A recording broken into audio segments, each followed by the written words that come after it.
Bonjour à tous, bonsoir pour certains. C'est encore moi, votre frère. Je bénis le Père de ce qu'il a encore permis aujourd'hui que nous puissions encore partager une parole ensemble.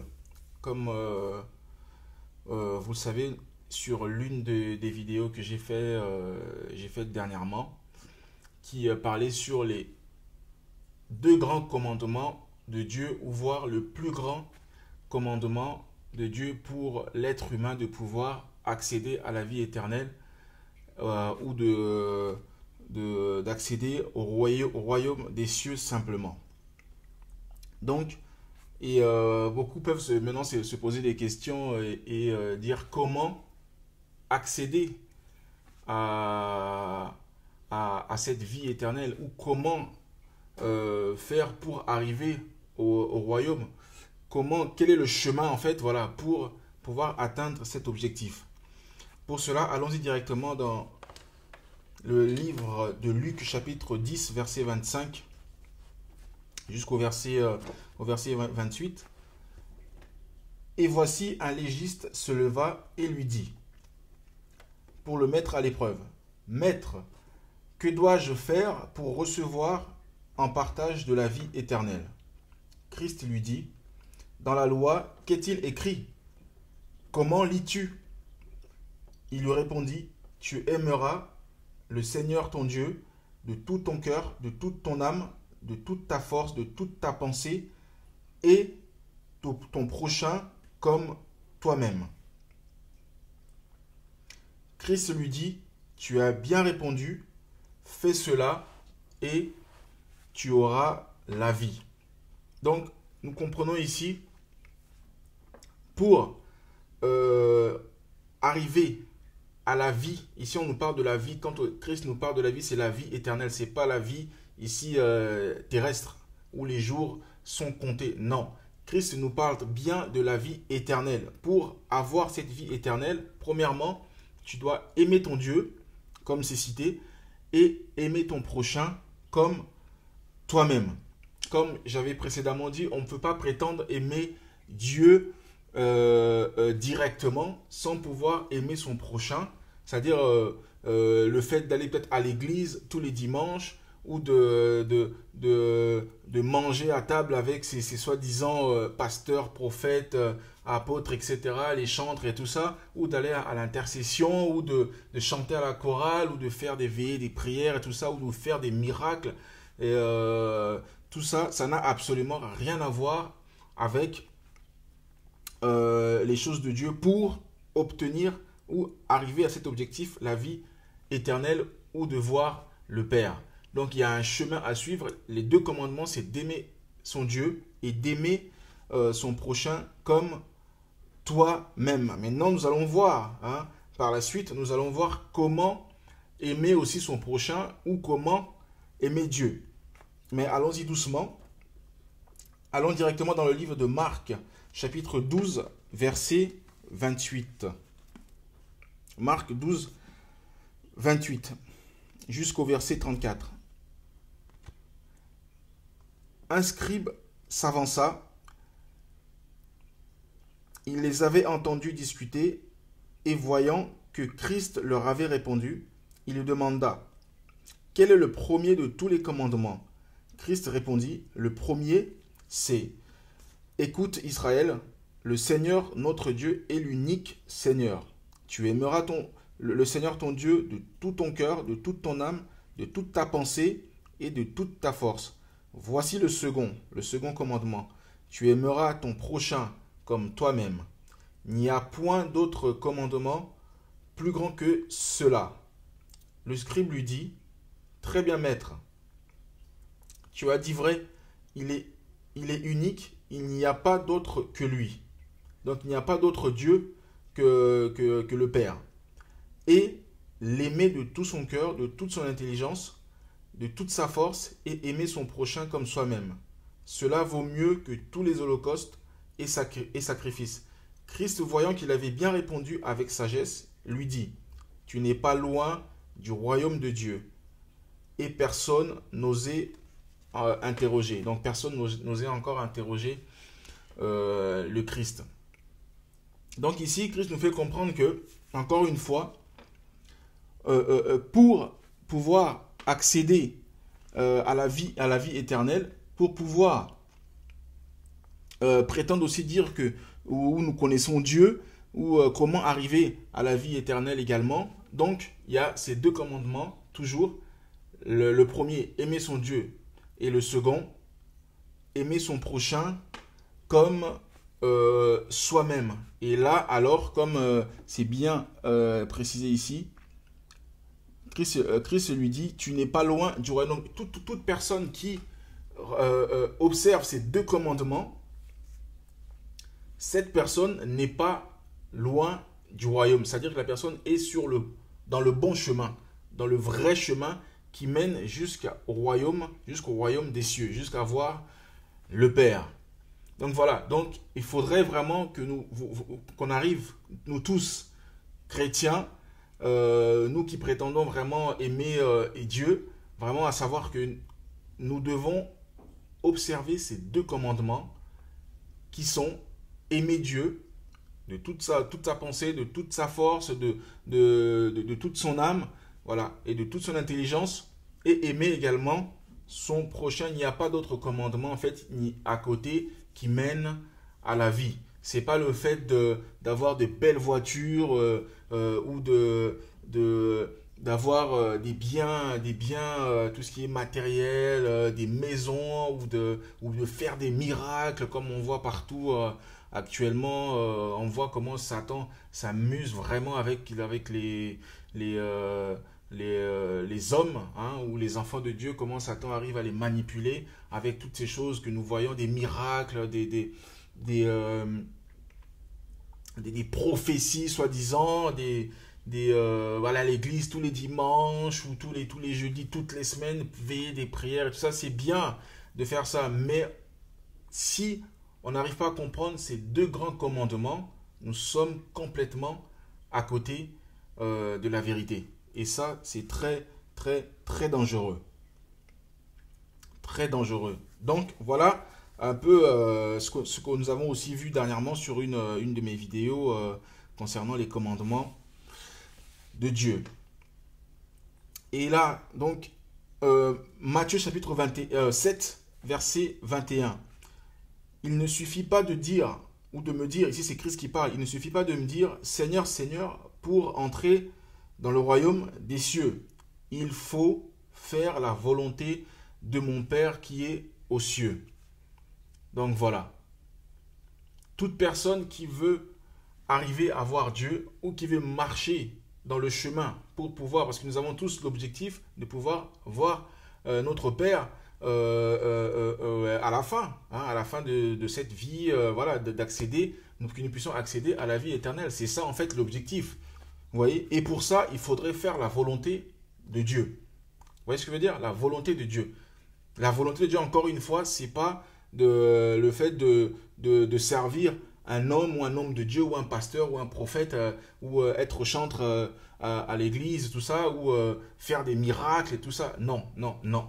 La volonté de Dieu, c'est toute personne, c'est faire la volonté de Dieu, c'est faire ou garder les commandements de Dieu dans nous, en nous, ses paroles en nous. Et là, à ce moment-là, Christ habite en nous, l'Esprit habite en nous. Et là, nous allons maintenant faire la volonté, nous allons marcher selon l'Esprit de Dieu. Et nous allons craindre Dieu. Vous voyez, parce que nous voyons que même à l'église, il y en a qui se taguent, oui, pasteur, chantre et tout ça, et leur vie ne change pas. C'est-à-dire, ils vont soi-disant à l'église le dimanche, et dès qu'ils sortent de là, et ils regagnent leur vie de tous les jours, leur façon d'être, alors que, et ils se disent, oui, j'avais une ancienne vie, voilà, en Christ, maintenant toutes choses deviennent nouvelles. Vous savez, toutes ces paroles qu'on prononce, voilà, depuis que je suis en Christ, toutes choses deviennent nouvelles, alors que c'est faux et c'est archi faux parce que leur vie ne change pas. Ils ne changent pas. Donc, s'ils étaient voleurs avant, et une fois même ils ont cru au Seigneur, et leur vie ne change toujours pas. Ils sont toujours, en fait, le vol revient toujours. C'est-à-dire qu'ils n'ont pas changé. Ils n'ont pas encore la nature divine de Dieu. Ils n'ont pas encore le Saint-Esprit. Vous voyez? Donc, s'ils étaient parce qu'aujourd'hui même, nous voyons des femmes qui se taguent, ah non, moi, j'aime bien prendre le mari, les maris des autres et tout ça, voilà, c'est ça ma vie. Et toutes ces femmes-là aussi vont à l'église. Vous voyez? Ils arrivent même à prendre même des maris des autres, des maris des autres sœurs. Vous voyez? Et ils arrivent à faire des bêtises, etc. Vous voyez? Et elles prétendent dire que non, elles sont chrétiennes et elles craignent Dieu ou elles sont chrétiennes, quoi. En fait, non, ça c'est vraiment être menteuse ou menteur. Donc, pour prétendre dire que nous sommes enfants de Dieu même, nous devons faire la volonté de Dieu. Et nous allons voir après quelle est la volonté de Dieu. Donc voilà, c'est pas comme je l'ai cité précédemment, de faire des miracles, tout ça, ou de prophétiser, tout ça, ou d'avoir les dons de l'esprit, ou de marcher avec les hommes de Dieu. C'est pas ça du tout, faire la volonté de Dieu. 1 Jean chapitre 4, verset 20, la Bible nous dit ceci: si quelqu'un dit j'aime Dieu et qu'il haïsse son frère, c'est un menteur. En effet, celui qui n'aime pas son frère qu'il voit ne peut pas aimer Dieu qu'il ne voit pas. Vous voyez? Comme je vous ai dit la dernière fois, dans les deux grands commandements, il y a aimer son prochain comme soi-même. On ne peut pas aimer son prochain aussi sans on ne peut pas aimer Dieu sans pourtant aimer son prochain. La première chose à faire, c'est avant de prétendre dire que nous aimons Dieu et que nous marchons selon Dieu, ou nous marchons avec l'Esprit, ou nous avons Dieu en nous, on ne peut pas prétendre dire cela si nous n'aimons pas le prochain, l'humain, l'être humain en général. Pas simplement un chrétien ou votre frère ou votre sœur à l'église où vous priez ou vous assemblez. Non, c'est pas ça du tout. Aimer l'être humain. Vous voyez? Parce que Dieu a créé cet univers en vue que les hommes puissent être ensemble dans l'amour, de construire le monde. Vous voyez? De construire ce monde. Et de faire des bonnes choses, d'exercer, de faire de bonnes œuvres. Oui. C'est ça le but principal de Dieu, que les humains soient ensemble dans l'amour, comme lui, il nous a aimés. Mais aujourd'hui, nous voyons que même les chrétiens, ils arrivent à se détruire entre eux-mêmes, ils ne s'aiment pas. Et même à l'église, en train de prier, de parler soi-disant en langue, nous aurons l'occasion de parler de tout ça ultérieurement. Et de parler en langue, de faire je sais pas quoi, des chutes même. Il y en a qui... des sensations en fait. Tout ça, ce ne sont que des sensations. Vous voyez? Et qui se disent, qui se taguent, dire qu'ils ont le Saint-Esprit en eux, alors que leur frère ou la sœur qui est juste à côté, vous ne sentez même pas, vous aimez pas en fait. Vous vous aimez pas. Voir l'autre souffrir, cela vous fait du bien. Vous voyez? C'est pas ça ce que Dieu nous demande. Vous voyez? Donc toute personne qui dit qui aime Dieu et qui n'aime pas son prochain, ou qui n'intervient pas même quand son frère souffre, ou sa soeur a des problèmes, ou sa soeur a besoin d'aide, ou elle est malade, la personne a besoin de soutien. Le frère ou la soeur, soi-disant en Christ, ne va même pas intervenir, ou même apporter des conseils simplement, ou des prières, ou... voilà, même la présence simplement, le téléphone, tout ça, appeler, essayer de s'encourager. Toute personne qui ne fait pas ces actes et qui prétendent dire qu'ils aiment ou elle aime Dieu, la Bible mentionne bien ici la personne est menteuse. Donc si c'est un homme, c'est un menteur. Si c'est une femme, c'est une menteuse. Vous voyez? Donc c'est aussi simple que ça. 1 Jean chapitre 2, verset 4. Celui qui dit « je le connais » ou qui connaît Dieu, mais ne garde pas ses commandements, est un menteur et la vérité n'est pas en lui. Voilà. C'est encore aussi simple que ça. Quand on marche pas selon la parole de Dieu, ou les commandements de Dieu ne sont pas en nous, on ne met pas la parole de Dieu en pratique, et bien la Bible dit que nous sommes menteurs et la vérité n'est pas en nous. Vous voyez? car la vérité ne peut pas cohabiter avec le mensonge, ou la lumière ne peut pas cohabiter avec les ténèbres. C'est impossible, impossible.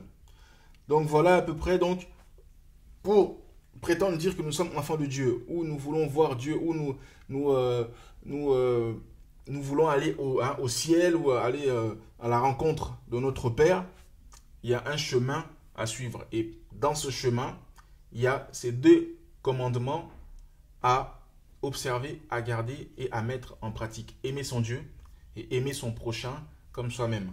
Aimer son prochain d'abord pour prétendre dire que nous aimons Dieu. Vous voyez, c'est un peu à l'envers. Vous voyez, aimer son Dieu, bien sûr, et aimer son prochain comme ça. Mais on ne peut pas, comme c'est écrit dans le livre de 1 Jean, on ne peut pas prétendre aimer Dieu si on n'aime pas notre prochain. Donc, commencez d'abord par vous aimer les uns et les autres, de faire du bien entre vous, de vous conseiller, de vous soutenir, de prier ensemble, de vous aider, hein, voilà, de vous soutenir ensemble et tout ça, et de faire le bien vis-à-vis de l'autre. Vous voyez, c'est pas avoir le mépris de l'autre, ou même voir l'autre souffrir, vous jouissez de cette souffrance, et ça, ces personnes ne peuvent pas prétendre aimer Dieu. C'est pas possible. Maintenant, prenons une parabole de Christ, justement concernant comment avoir l'amour du prochain. Vous voyez? Comment avoir l'amour du prochain, comment même exercer cet amour. Vous voyez? Pour voir même le Père. Nous devons exercer l'amour. L'amour doit habiter en nous. Donc pour ça, dans Luc chapitre 10, Luc chapitre 10, verset 29. Luc chapitre 10, verset 29.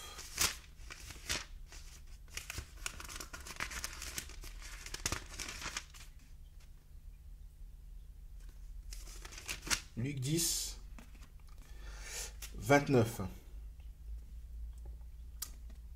Mais lui, voulant montrer sa justice, il dit à Christ: et qui est mon prochain? Christ reprit: un homme descendait de Jérusalem à Jéricho. Il tomba sur ces bandits qui, l'ayant dépouillé et roué de coups, s'en allèrent, le laissant à moitié mort. Il se trouva qu'un prêtre descendait par ce chemin. Il vit l'homme et passa à bonne distance. Un lévite, de même, arriva en ce lieu. Il vit l'homme et passa à bonne distance. Un samaritain qui était en voyage arriva près de l'homme. Il le vit et fut pris de pitié. Il s'approcha, banda ses plaies et y versant de l'huile et du vin, le chargea sur sa propre monture, le conduisit à une auberge et prit soin de lui. Le lendemain, tirant ses 2 pièces d'argent, il les donna à l'aubergiste et lui dit: prends soin de lui, et si tu dépenses quelque chose de plus, c'est moi qui te le rembourserai quand je repasserai. Lequel des trois, à ton avis, s'est montré le prochain de l'homme qui était tombé sur les bandits? Le légiste répondit: c'est celui qui a fait preuve de bonté envers lui. Et Christ lui dit: va, et toi aussi fais de même. Donc vous comprenez, vous voyez ici que vous connaissez tous cette histoire, mais parfois on n'arrive pas à saisir ou à comprendre cette parabole ou cette parole de Christ en fait. Et là, Christ nous montre en fait comment avoir l'amour du prochain. Ou donc ici le légiste demandait en fait à Christ: qui est mon prochain? Vous comprenez? Et là Christ a démontré réellement qui est le prochain et comment faire pour aimer le prochain ou aider son prochain. Le prochain n'est pas simplement votre frère en Christ ou avec qui vous priez, vous voyez tous les dimanches ou à l'intercession ou à la chorale ou je ne sais autre ou je ne sais pas où, mais c'est l'être humain, simplement. Vous voyez, simplement. Il faut qu'on arrête des fois de nous mentir. Seulement, oui, on est entre frères, on doit nous aimer entre frères. Tout ça. Non, vous devez aimer l'être humain, simplement. Mais qu'il soit bouddhiste ou musulman ou je ne sais pas de quelle ethnie ou quelle religion, ou, tout ça, chrétien ou tout ça, vous devez aimer l'humain, l'être humain. Vous voyez? Donc ici, Christ nous fait comprendre que un homme s'est fait tabasser jusqu'à mourir, jusqu'au point même de... il était près de la mort. Vous voyez? Et un prêtre passé a vu la personne qui s'est fait tabasser. Un prêtre, vous connaissez très bien le prêtre, la signification d'un prêtre. Tous ces gens-là qui se prénomment prêtres, pasteurs, ou qui détiennent la vérité, c'est ceux-là même qui enseignent l'amour de Dieu. Et ils arrivent envers cet homme qui est vraiment tabassé. La Bible précise bien jusqu'au point de mourir. Vous vous rendez compte? Donc avec des plaies, des blessures et tout ça, des bobos, tout ça. Et le prêtre arrive à cet endroit et il passe à bonne distance même. Donc il ne calcule même pas la personne. Vous voyez? Et ensuite on voit un lévite. Un lévite c'est dans les temps anciens, un lévite c'était une personne en fait chargée du chant dans la synagogue ou dans le tabernacle et tout ça, une personne chargée du chant qui préparait,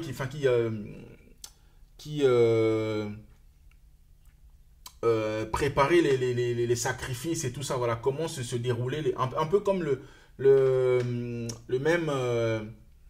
la même situation que nous voyons avec les protocoles aujourd'hui, tout ça dans les assemblées, là, tout ce qui est protocole, toutes ces personnes qui préparent comment le culte va se présenter, comment ça va, même au temps des prières et tout ça, les gens qui font un peu les gardes, tout ça, un peu la police et tout ça dans l'assemblée, c'est un peu ça. Donc, soit un chantre, soit en fait quelqu'un qui a un rôle essentiel dans l'assemblée, en fait. Voilà, un lévite.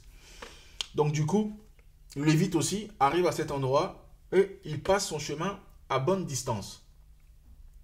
Vous voyez? Donc,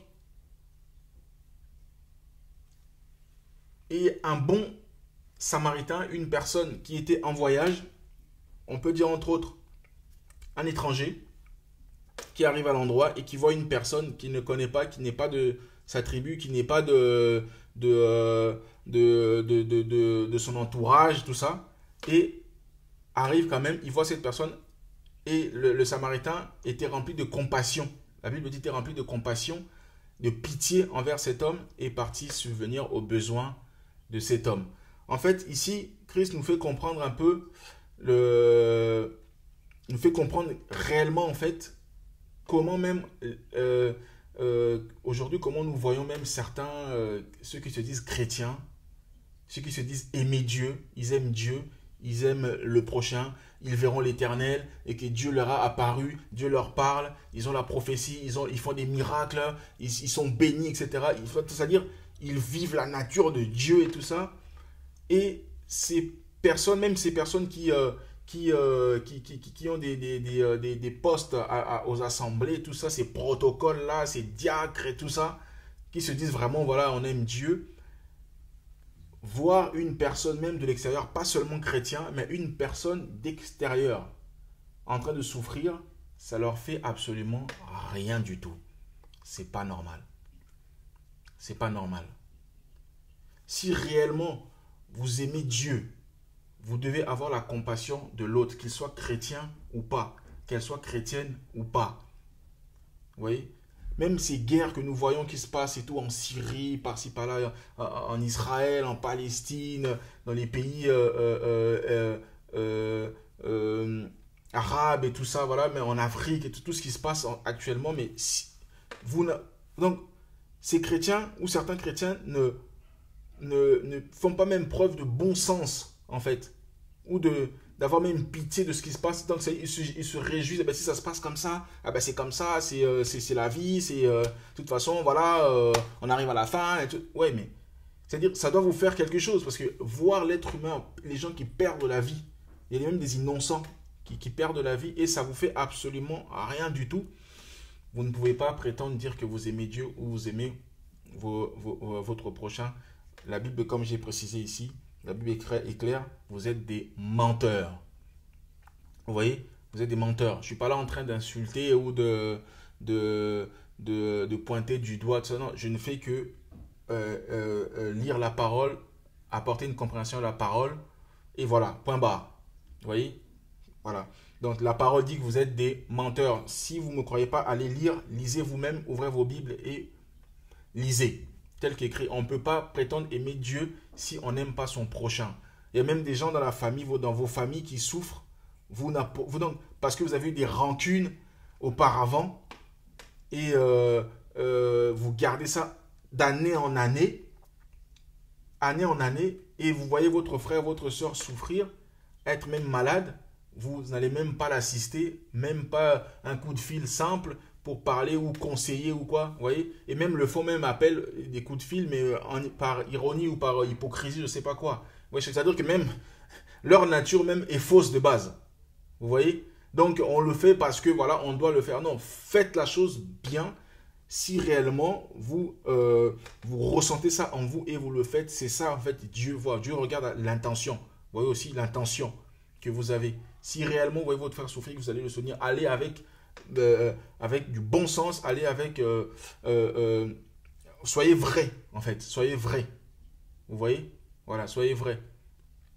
Donc, aimons-nous les uns les autres, aimez-vous les uns les autres. Allez assister ceux qui souffrent, priez, allez prier avec ceux qui sont dans le besoin, ou même entre vous, priez entre vous, soutenez-vous,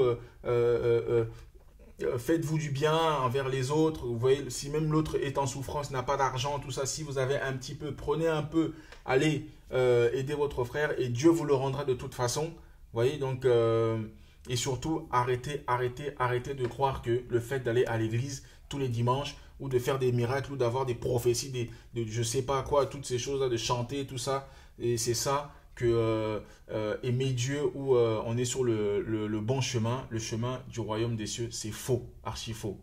C'est faux, archi faux.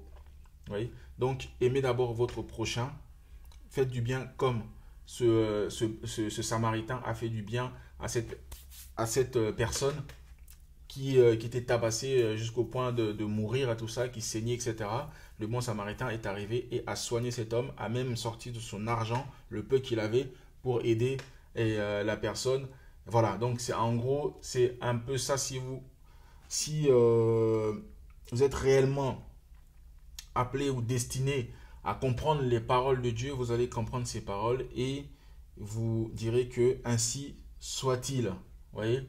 Donc voilà, c'était pas si j'ai choqué certains, pardonnez-moi, mais je ne fais que annoncer la parole et aider certains à comprendre la parole de Dieu, parce qu'aujourd'hui il y a beaucoup vraiment qui sont à côté des choses de Dieu, et pas forcément de leur propre gré, mais aussi ont été trompés par ces soi-disant hommes de Dieu, pasteurs, prophètes, apôtres, etc. Mais ça, on aura encore l'occasion d'en parler prochainement. Et voilà, donc ces gens sont un peu perdus aussi. Et voilà. Donc, mais si réellement vous êtes de Dieu, cette parole vous touchera et vous direz que ainsi soit-il.